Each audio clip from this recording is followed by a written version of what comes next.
Today we continue with the 11th and the 12th exercises proposed by the Buddha in the discourse on mindful breathing.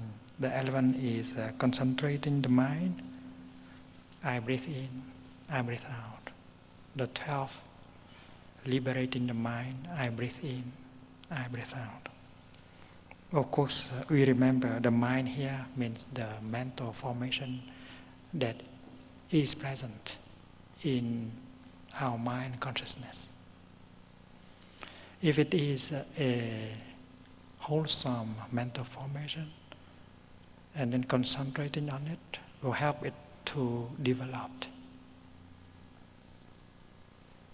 for our greater joy and happiness. And if it happens that the mental formation is negative, like fear, like anger, like doubt, concentration on it, embracing it, would be able to bring a relief and help us to look deeply into it. And looking deeply can help us to have the insight that will be liberating.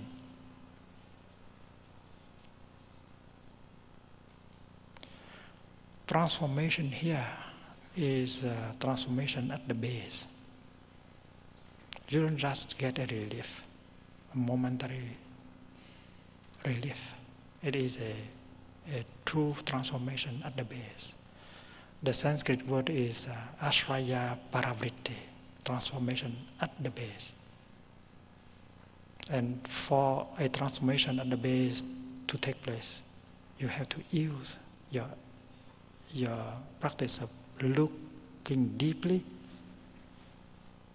and out of that looking deeply, the insight we get, only the insight we get can liberate us and transform our afflictions in the form of a seed.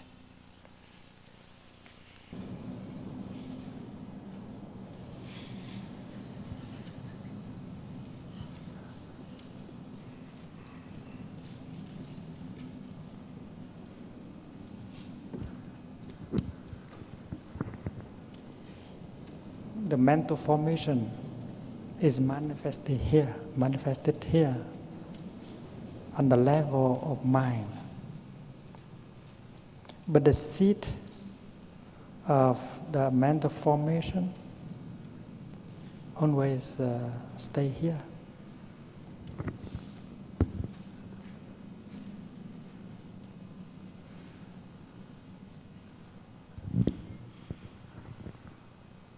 And if we know how to acknowledge, to recognize the presence of the mental formation, if we don't know how to embrace it, to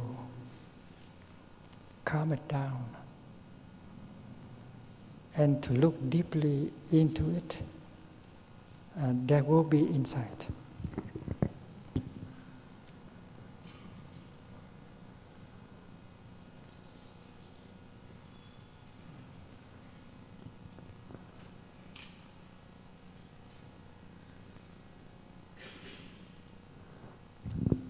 Suppose this is the seed of anger manifested as energy number 1. And suppose this is the seed of mindfulness manifested as energy number 2. So this zone of energy number 2 will embrace the zone of energy number 1. It does the work of recognizing, embracing, calming, and looking deeply.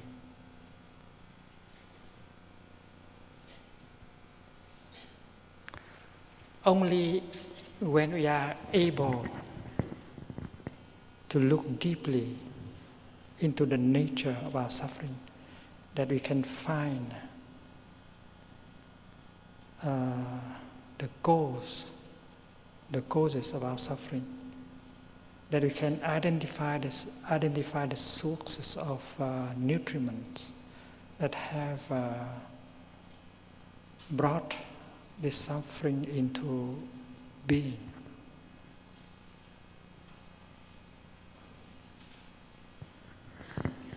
And always after a period of time of the practice,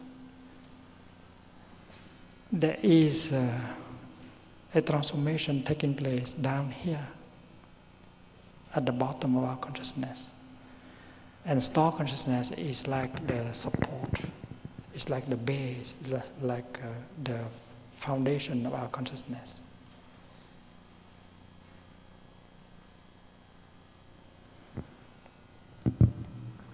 The support.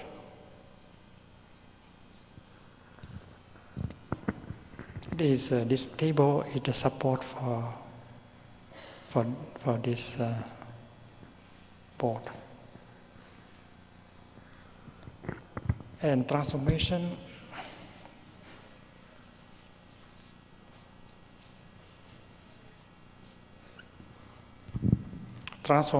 at the base.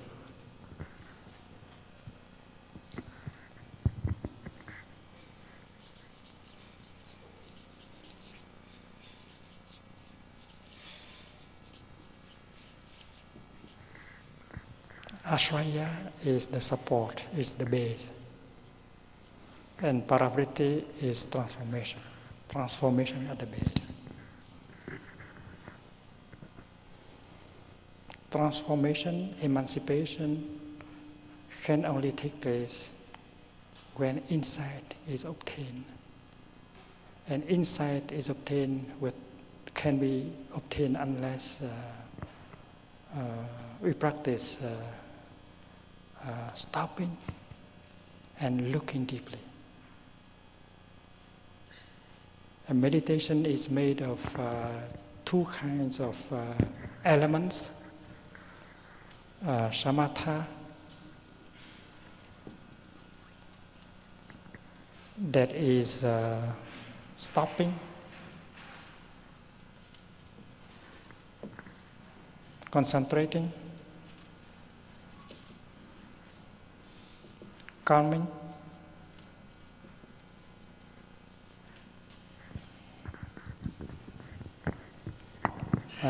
this sign, if you go to China, you can see on the roads. It means stop.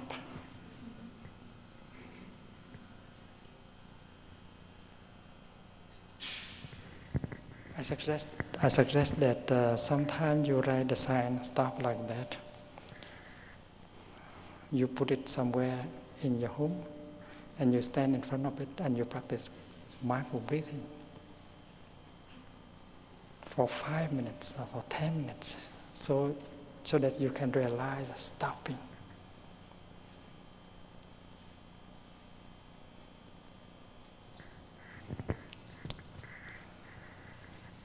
One stop, two stop, three.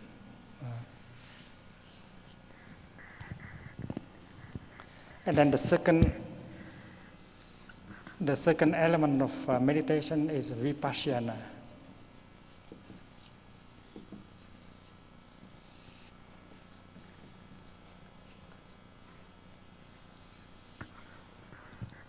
It means looking deeply.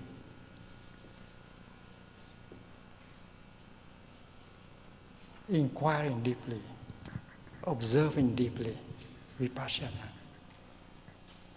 So without stopping, it will be difficult to look deeply. And if you are capable of looking deeply, it means that you have been able to stop.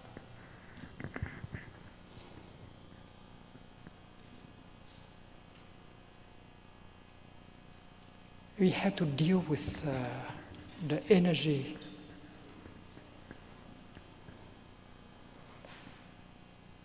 that is always there pushing us and doesn't allow us to stop, to be in the present moment, in order to touch the wonders of life in the present moment. That habit energy, I have described it as a horse. It carries us, but we have no ways to stop it. But the way the Buddha proposed is mindfulness.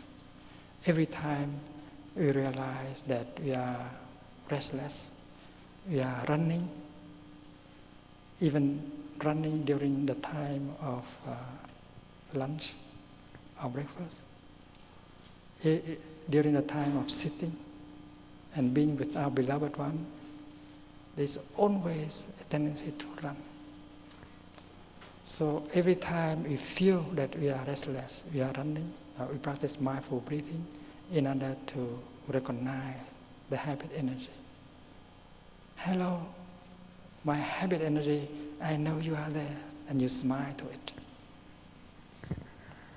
Vasana.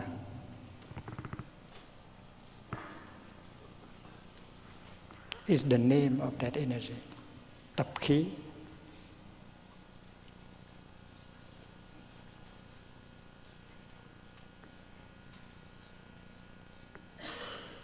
This is a khí, like khí công.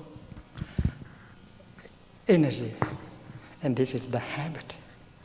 And all of us have that habit energy in us. We have to learn how to deal with it. We have received the habit energy from our father, from our mother, from our ancestors. Because they have not been able to transform it. That is why they have transmitted it to us. And if we don't know how to transform it, we will transmit it to our children.